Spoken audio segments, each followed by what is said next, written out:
quick about myself, all right? It'll be less than 20 seconds. Okay. So most of my experience comes from the IT industry and project management. Okay, managed many projects in Thailand and across this region, very much related to online gaming solutions, and most recently in various other industries. I have a PhD in information technology from Assumption University, Faculty of Science and Technology, and master's degree from in information systems from Maastricht, Holland School of Management. Okay, so I'm also the president of the chapter. Okay, so today, by the way, I have to give credit to Global Diversity Community of Practice. As you know, PMI has various communities of practices, probably about 77 communities of practice in different industries. And our presentation, my presentation, is going to be very much extracted from a webinar that was presented by one very experienced program manager. And when I listened to that webinar, I felt as if he was talking about the same things that I personally, and I'm sure many of us are experiencing here in Thailand. I thought it would be very much worthwhile for me to talk about diversity today. So I'd like to give them the copyrights and the credits for today's presentation. So why am I going to talk about diversity, right?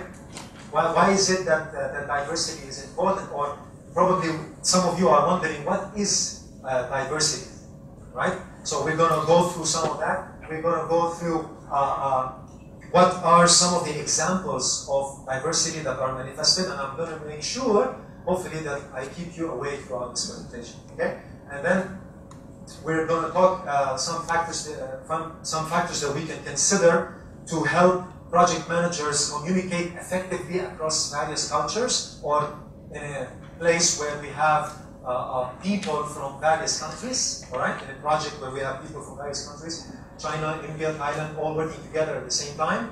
Where are the challenges there? What are the factors to consider, right? We're going to talk about some communication challenges, and then I'm going to show you where the project manager fits. Where is he? Where does he stand in a project where he has the business people, he has the technologists, he has the middle management, and where is the project manager and all of that? Okay? So why do we need to discuss diversity, right? First, definitely we are looking, Thailand is looking at, of course, joining the ASEAN, right? Economic community. There's going to be international projects. We're going to have an international workforce. We're going to have international exposure, right? And if we, project managers in Thailand, are not prepared for the differences that exist in values, in customs, in business structures, in perspectives, in traditions, in corporate values as well, not only individual values, right? Societal values. All these, if we are not prepared, imagine the level of resistance or conflict that we will have throughout projects or while we are managing projects, right? So, besides the prominence of virtual teams, how many of us here, I don't know, are involved in managing virtual teams or teams that are across various countries in delivering projects, right? I see, a few hands. If you are not, you may be in the future, right? Many of our projects in my company, and I'm sure in many other companies, involve, for example, subject matter experts from, or programmers or engineers from India, from Poland, Warsaw, from Israel, and if we don't know what to expect, or if they don't know what they need to do when they are on site, then these are some of the challenges that we will, before we begin even the project, we already start facing problems. Okay? So what is diversity? Okay, quickly, two words, being different. All right? Everything that is different from the way that we are used to doing things is something that is diverse. Okay? So this is basically what I mean here when we say diversity. Is it something that is always global? And I will talk about global factors in a minute. Or is it something that is local, contextualized in Thailand only? Or is it something that is across boundaries, across countries? Okay? Okay, so then definitely where do we find diversity? Do we find it in companies? Do we find it in individuals? Do we find it across government agencies? Where can we expect to find it? So some of the common bases, right? So races, ethnic background, social class. These are all examples of rich versus poor. Of course, language, accent, right? And a fellow project manager once was doing a project, and most of the members that he had, his engineers, were from China. Okay, and they were having this conference call online, and during that conference call, every time he'd ask questions to the Chinese team, right, they would be silent.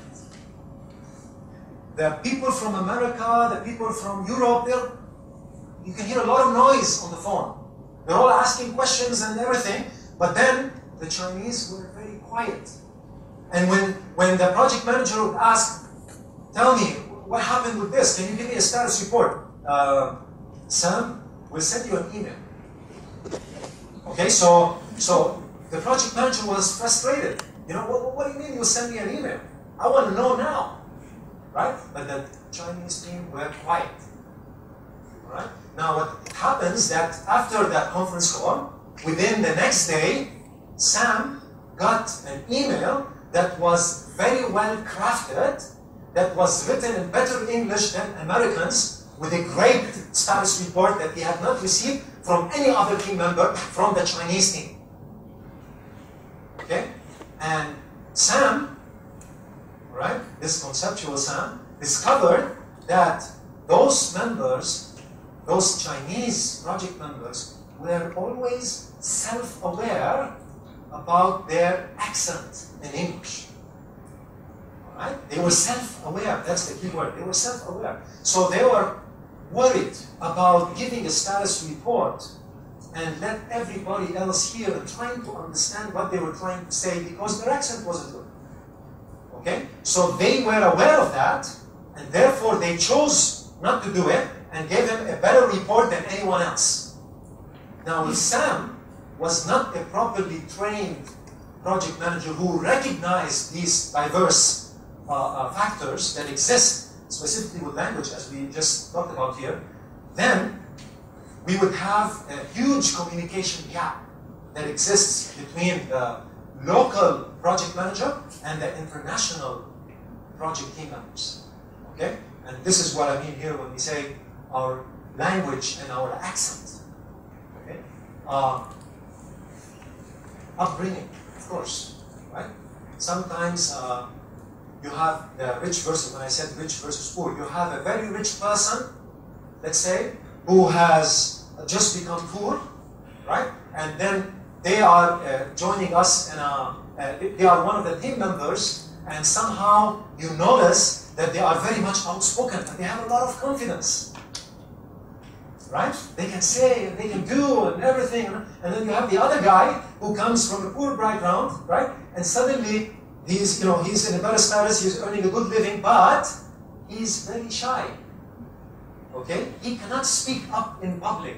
He doesn't have that level of confidence in him. He hasn't been exposed to speaking up in front of people around him. That's what I mean here by upbringing. Okay? So, how do we meet prejudice? So how do we meet diversity?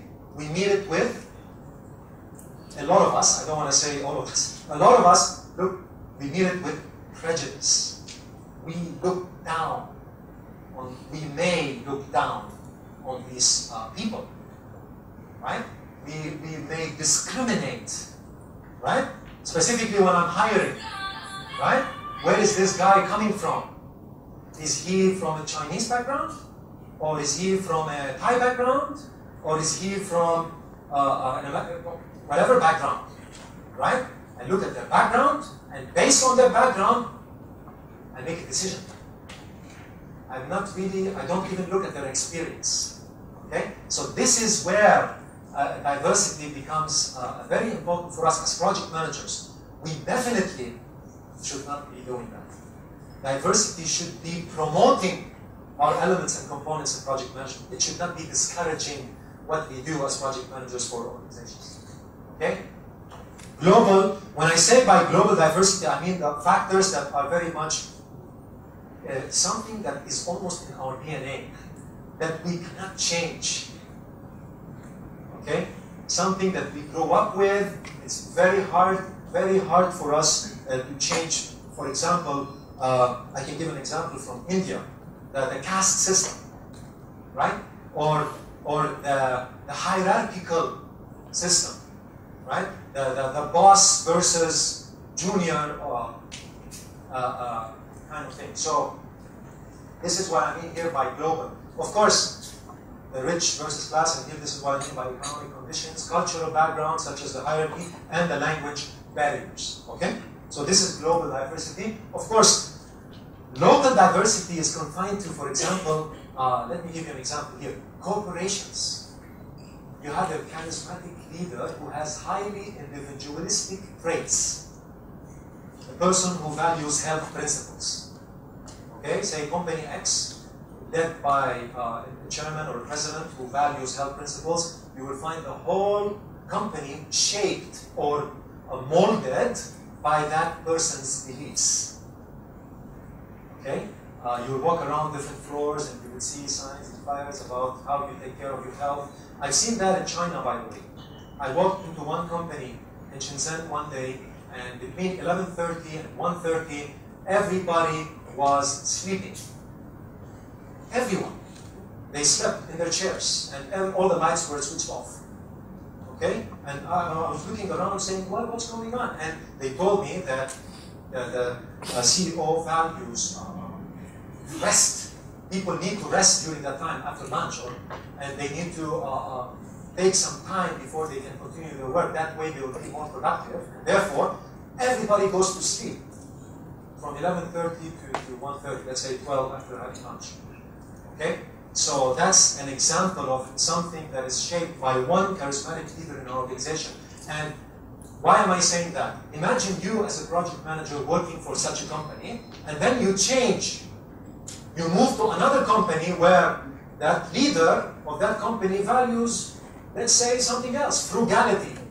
All right? Maybe he thinks that we need to save on everything that we do. That way everybody walks up the stairs. Nobody uses the elevator. Okay? So, and then you need to adjust. And the question is, you as a project manager, right?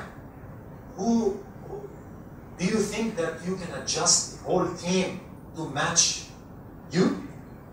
Or should you adjust yourself to fit within an environment that is different from you? And that's what I meant when I said, oh, the Chinese, they are self-aware. That's the key thing for a project manager. You need to be self-aware. You need to know when you walk into a room filled of diverse individuals that you are bringing diversity with you into the room. Not that you are walking in and everybody is going to do what you expect them to do. No. You are going to do what they expect you to do. Okay? This is what that is the role of a project manager. That's why your job is a tough job. Okay? This is something that I wanted to pass on to you.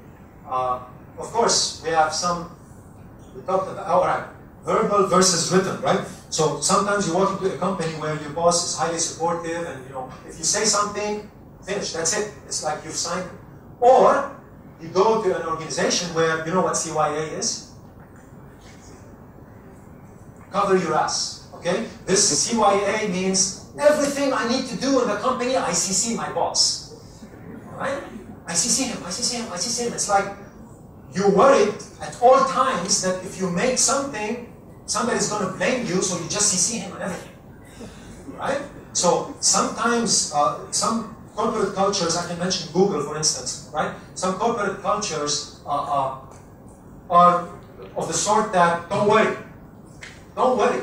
You're your own boss, you can do what you want, or you can be in a company, right? I don't want to mention which company now here, for example, in Thailand, right? Where you gotta CC everybody to make sure that everybody knows and that you're not doing anything wrong.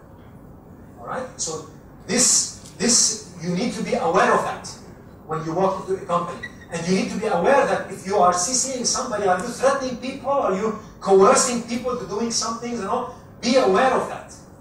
Okay? You can't just walk into a company and start CCing everybody as if you're accomplishing better than others or something like that. Be aware of that. Be careful. Okay? Geographical aspects. Of course, how many of us are involved in, as I said, in virtual teams or international projects that involve various people, conference calls, right? Many of us.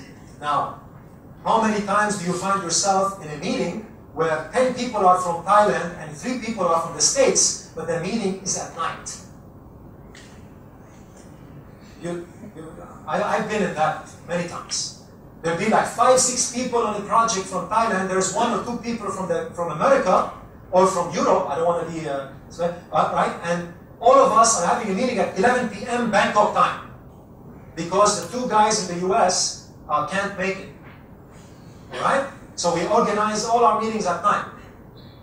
Are we supposed to do that as PMs? No. We're supposed to balance our efforts so that we work 50-50. Okay? Sometimes we can have our meetings at night. Sometimes we can have our meetings in the morning. Okay? It's not always, even if they are SMEs, even if they are experts and we need them to be there, as project managers, this is our responsibility to take care of our team members, to make sure they are not totally overworked. Okay? So this is what I mean here by geographical aspects. Now, global outsourcing partners. This is when diversity also presents a challenge, when we start working or when companies start outsourcing, right? We're outsourcing all our core competencies, which is what many banks are doing here, right? Right now, they outsource to IBM, to Microsoft, or to any other major MFEC or any other major system integrator to deliver their full IT services. Correct? This is what we do, right? Now, what are things that we need to be aware of as project managers, whether we are project managers or service managers? What should we be aware of when we start outsourcing all our knowledge to these vendor companies? First thing, attrition, right? So, are we in control of our vendors' people? No, we're not. Those people can go. And are you comfortable in your company to outsource your full IT function, for example, even if it's not your core competency, your full IT function, you outsource that to a company in Thailand, and then they start laying off their people after they have transferred knowledge. So you are not in control of that. You can't tell your vendor if they can let people go, or of course you can't even control whether that person wants to resign or not. So how do you, as a vendor, as a client, how do you make sure that that knowledge is not gone when that person leaves? So that's why I mentioned knowledge management, right? That's where we need to be involved as project managers with the vendor, try to understand everything they are doing and how they store their information. What are their processes and procedures? And when they lay off people, how do they replace that person? We need to be fully engaged. Otherwise, when that contract expires, we would have a big problem. All right? So this is what we mean here by attrition and knowledge management. So we need to understand how they're managing their knowledge. Of course, high competition and will to survive. What if I want to outsource to companies in India? Right? Service-based economy. Right? So what do? All companies, many companies are great there. Everybody can say they can do what you want. Right? And they're competing. They're competing. So, do you think they'll ever say no? If you ask them, can you deliver this to us? Do you think they'll ever say no? from experience, I can tell you, they never say no. They say, yes, we can do it, we can do it. Sometimes they do it without even analyzing the requirements. Okay? And you, as a project manager, how do you spot that? How do you know whether you are actually giving out your contract to a company that says or claims they can do something, but that has actually not even reviewed the detailed requirements that you have? Okay? And you know why they say yes? Because they want the job. Because they know they have a lot of, there's a lot of competition out there. So how do we get this job? We just promise. Over-promise and under-deliver. Okay? That's always the case. So this is what we need to focus on when we are outsourcing. So, of course, the high competition and the will to survive. All right. It's always the mentality of wherever I've seen it, where what happens is where you have a contract and you as a client come to your vendor and asking for some particular requirement that may or may not have, or let's say may have not been delivered. Many times it will come like, is it in the contract? Are we supposed to give you operation procedures? Are we supposed to give you documentation? Can we check the contract? That's the wrong mentality. It should never be like this. You as a vendor should always come with a mindset that we should do our best for our clients. It shouldn't be like, well, let's check the contract if we are responsible for this or not, because finally we are partners, and their failure will probably be our end. Okay? So we should always work together when we are trying to deliver the overall project requirements. It's not like always, let's check the contract, let's ask the. Okay? Evolving markets. This is something where sometimes we may involve a team from any country, right? From Kazakhstan, for I don't know. And it may be that they would bring together with them 20 people to a meeting where you only have 3 from your team, and then only 1 or 2 people lead, and the rest just are what we call here warm bodies. Are just there to be there and smile.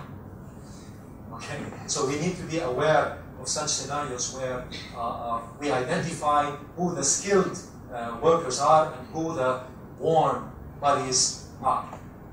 Okay?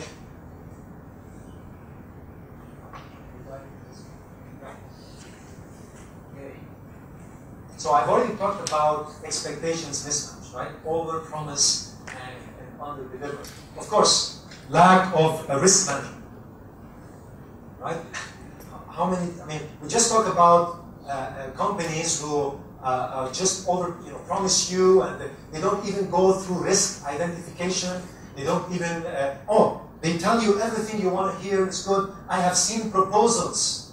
I have seen proposals written to various agencies in Thailand, whether they are government, private, or public, where the writer, who is different from the project manager, right, puts in the section on the risk management, and I've seen everything seems to be great in the project. But myself, as a project manager, when I read that section, I was like, I'm never going to give my name, or I'm never going to give my CV for this project, because I'm so scared what they are promising in this proposal is nothing even close to reality when it comes to risks.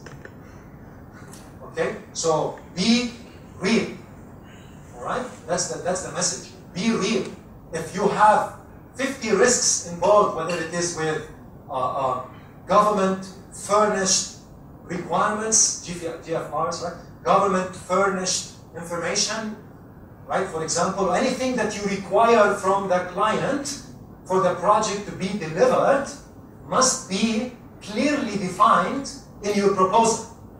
All right? That's the point here. Be real. Don't say anything that's unrealistic.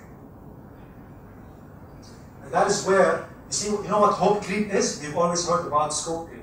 Do you ever walk into a room? You walk into a room and you know, or let's say you walk into a room where you know that the risks or something the risks have hit the fan, right? Do you expect that everybody is carrying an umbrella? You know what I mean? Meaning, have you prepared everyone for the risks that may happen? Okay? Or have you just walked into a room and the risk will blow up and then, it will, of course, the project manager goes first and then it will start rolling down. Right? So you as a project manager must be real, even if it means jeopardizing your position with the business folk.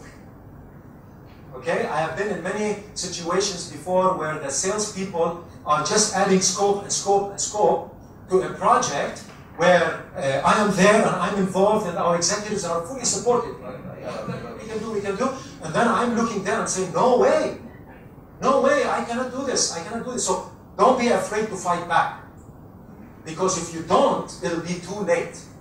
You gotta make noise. You gotta tell them that we can't do this. Okay? No hope creep. Don't ever think that one day if we don't tell anyone that everything will be fine. Alright? This is the idea behind hope creep. Fear. Okay. How many times you as a project manager go to your team member and say, how long do you need to finish that task? And he will say 20 hours. Okay?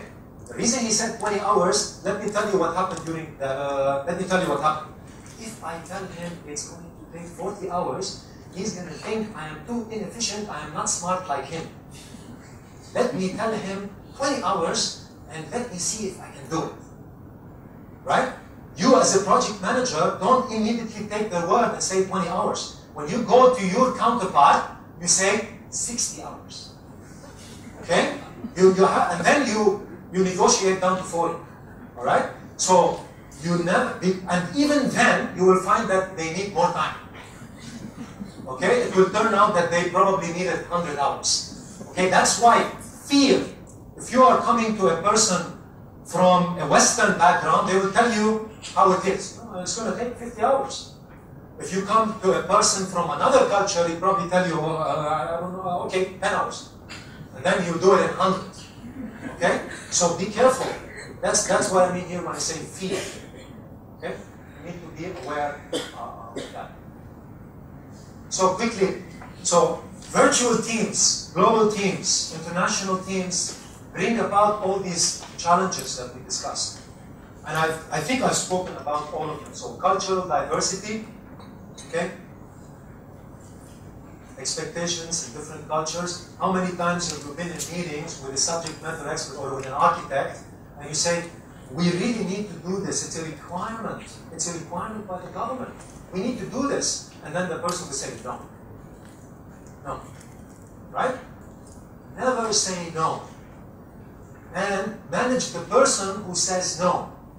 And by the way, I've recently been working with an agency, with one of our subcontractors, and just the technique that I have used, I don't know if it was too much, but I was on the phone with him and I was saying, I need this, I need that. And I could hear him from the back, he was saying, cannot, cannot, cannot, cannot. And then finally I said, from now on, I'm going to call you Mr. Cannot.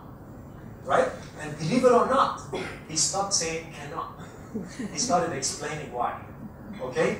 So, and you know what I did? When he came into our full meeting with our subcontractors, I said, where is Mr. Cannot? Right? So, that is where he realized that he probably should stop using cannot and try to explain himself a little bit more. Because this is a requirement.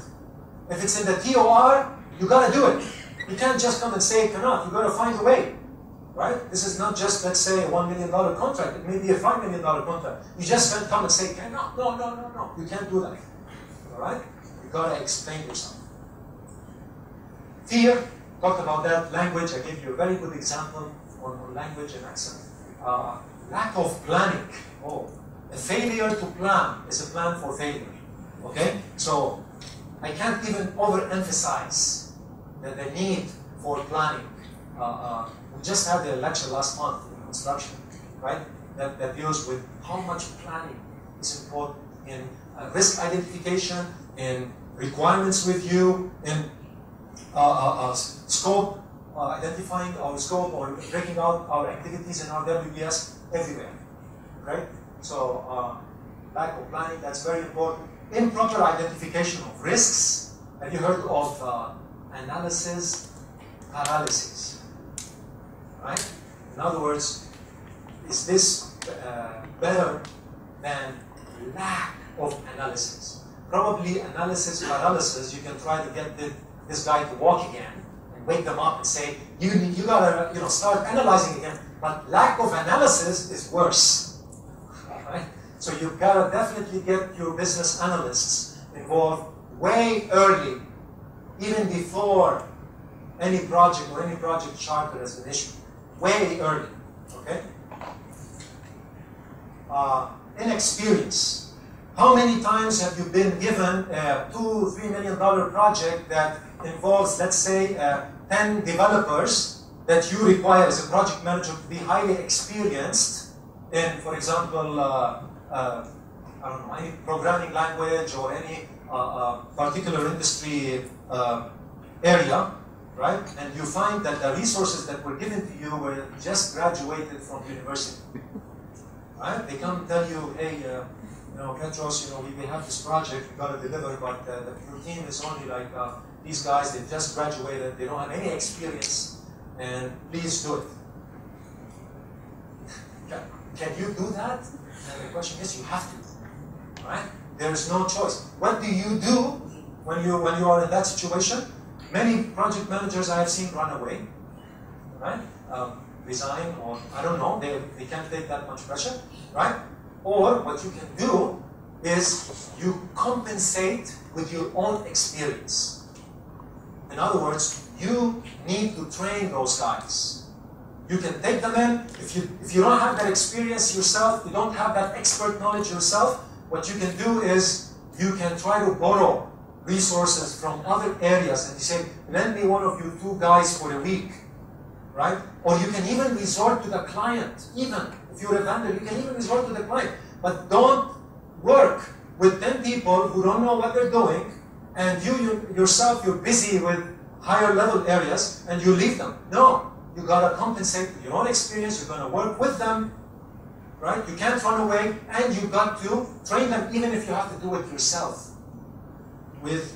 And from there on, probably they would be much better in the next project unless they pull them out and put them in another problem. Okay, but this is the attitude. Our attitude is to be helpful, is to work with them, is to train them, and to get them ready for for the deliverables. Right? Lack of focus. Don't be the annoyed type of guy. You know what I mean by that? You get an email, somebody says something, and you're upset, you stop responding to everybody, I don't want to do this. You know what I mean? Lack of focus. You lose yourself, your own self in doing a project rather than focusing on the overall picture. Okay? You get upset. Why is this guy telling me this and that? I'm not gonna work. I go and you turn on, switch off your laptop and you switch off your email and you don't want to talk to anybody anymore. No. That's called lack of focus. You gotta be focused, alright? This is not about you. This is about the project. Alright? That's what we mean here by lack of focus. Of course, time zones, we already mentioned them. So these are the areas that are essentially important when we manage international teams. Of course, when we talk to people, how many times, of course, you find yourself talking and listening at the same time? Right? You need to know at any point in time you're having a discussion in a project or outside the project, in what mode are you? Are you in a listening mode or in a speaking mode? And you've got to switch on and off between these 2 modes. Either I'm listening, and when I'm listening, like some of you right now, I'm not only doing this, right, and actually thinking about something else, right? No. I am listening, understanding, acknowledging, partaking, all right? Not just, and then you say something that's totally different to your acknowledgement, right? So be careful. You need to know where you are. And then if you are a person who's listening, as I said, you need to be empathetic. You need to try to understand what they're saying. And if you are in a speaking mode, what should you be? You should be courteous, right? And you should not try to impose yourself. and you should be definitely honest. Okay? So, of course, we need to, yes, this is something I missed here. So we definitely need to look at their verbal cues, right? We need to, non-verbal cues, like what the reactions are. Are they upset? Are they standing in a different way? Or are they sitting in a certain position that shows you they are being a little bit apprehensive? Or they are a little bit upset? Okay, so you have to be very careful when you are, you as a project manager, I will mention later to you, you are a project communication manager. You're more than just a project manager. You're communicating all the time. When you're communicating all the time, you make a lot of mistakes because anything that comes from you is official. Okay? So we have to be very careful. So we don't only agree, but we also feel and understand. Okay? Not just know. Quickly here. So, communication. Oh, so important. Everybody tells you you must be highly, you should communicate effectively, but you don't know what that means. Communicating effectively means it doesn't only mean you have a bunch of information and you put it on a page and you give it out to certain people in your company and you say, I've already communicated effectively. No. You have large amount of information and that information must be given, if you look at the line there, timely. It should be given at the right time, right, to the right people, right?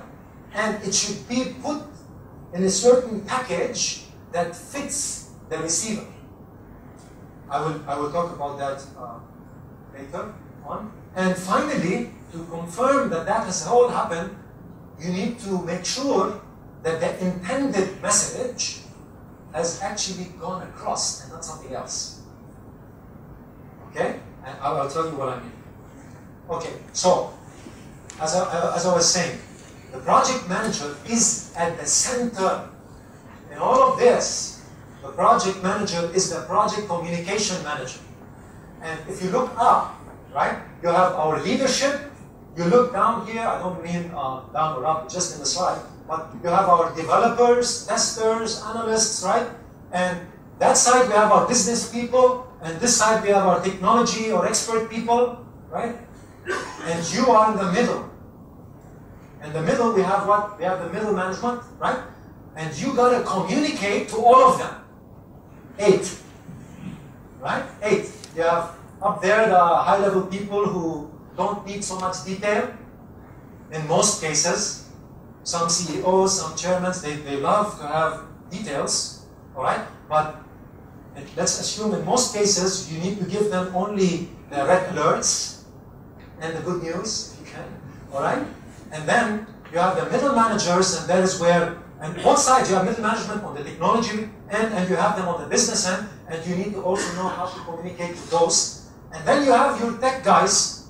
Can you go to your technologists and start writing them high-level requirements? No, you got to be very specific as to what you want. And that's why the project manager role is not easy, okay? You need to know a little, or maybe more than a little, about everything, right? So that you know how to manage the various areas. And if you say today to yourself, but I don't know about this and that, probably I shouldn't be a project manager, wrong. Okay? Every one of us can know a little about everything. It's not a big deal, right? You just need to know enough to be able to make sure it happens on time and within scope and a budget. So that's why he's at the center. Okay? The project manager is at the center of all of these people. So communication is simple. Just identify the people. If you look up there, you identify, you plan for who you want to communicate, and you verify that you have communicated. But the problem comes is when you have to communicate not only with one team, but actually up there, hierarchically, or horizontally, or across various functions. Right? When you have to, communicate in all ways, and if you look there, we have various types of communications, internal, external, verbal, non-verbal, formal, informal. But everything that comes out of the project manager is official. Everything that may come to a project manager, the only arrow there, the unofficial, that only comes in one way to the project manager. But everything that goes and comes back from a project manager is official. Okay? So that's why our job is to make sure perceptions are managed, okay? To make sure that people understand the message the way you want to deliver to them. By that, I mean, you have a whole knowledge base here on the left. You have a lot of project reports coming in from various contractors. A lot of information, right? You take that information, right? You don't go and just forward it, right? You want to report, here are the reports. You don't do that, and I see that happen all the time, right? You don't do that. You look at its relevance. How relevant is this information, right? And what are the needs for information? What are the needs for reports, right? You take that, right? And you look at the intended recipient, right? So you take that information now. We have a large chunk of reports. Now we sort it by relevance. We have a smaller chunk of information that is meaningful, right? And we pass it on to this area, or conceptually, but what we're actually doing is we're considering various diversity factors: culture, time zone, individual, know who the people are, right? And then you organize this report or this message in a certain language, following a certain style, right? And you deliver it in a certain method and at a particular time. Only then that message has been delivered to the receiver, and what you do is you try as a PM to verify if they understood it the way you intended it for to be. Okay? It's not good if you have 5 people you're sending a message to, and each one has their own psychology and they interpret your message differently. I know it's a challenge, but this is our job. And that's why 80% of what a project manager does is communicate. All right? This is why we need to consider diversity factors when it comes to communicating with team members. So this is how, or what we mean by managing perceptions. It's verifying the understanding of the various people who are receiving that message. Okay? So quickly, let me summarize. I think I'm coming close to the end of my presentation. So quickly, diversity is anything that is different. Anything that is different from us and from what we do is not only about what. Let's say, oh yeah, you know, I'm coming to Thailand from this country, and I know the culture is different. I've read like 5 books about culture, and all. I know they are all different and all, and I understand everything. And then in the first meeting, he gets into trouble, right? It's not only about understanding; it's also about acknowledging, becoming part of it. It's not only yeah, I know about it. No, you need to do more than that. Not just become aware of it, okay? It's global, it's local, right? It's everywhere, diversity. You can find it in corporations, you can find it in individuals. Each of us have various values, cultural values, right? And of course, for effective communication, we as project managers are in the center, right? We are the center of the project. We are communicating with various levels, with various types of experts, so we need to make sure our message is filtered and sorted and is built in the proper format and delivered in the right package so that the perception, hopefully, is monotonous or is similar or the same, okay, ideally. And of course, we need to verify that that message always has arrived and not only arrive to the recipients, but also that they understand what the message, what you want them to know. So thank you very much. And do you have any questions? We can tell you now. Yes, please. Maybe I'll give you a microphone. Yeah.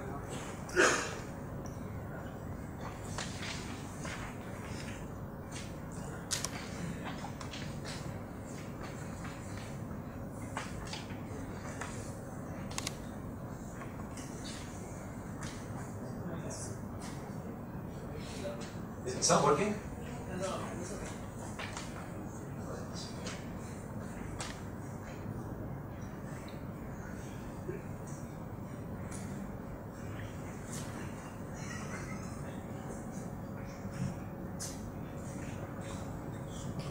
Hello.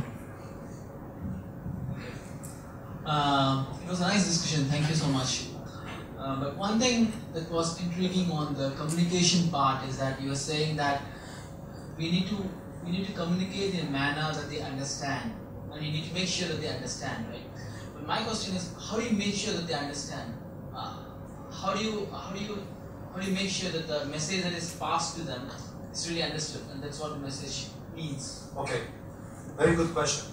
So that's why the project manager is not a person who doesn't, who should be an introvert. Okay, even if you have an introvert type attitude, you're not a person who's always sitting in their office waiting for people to come and see them. Right? As a project manager, you need to pry. You need to go knock on people's doors, talk to them.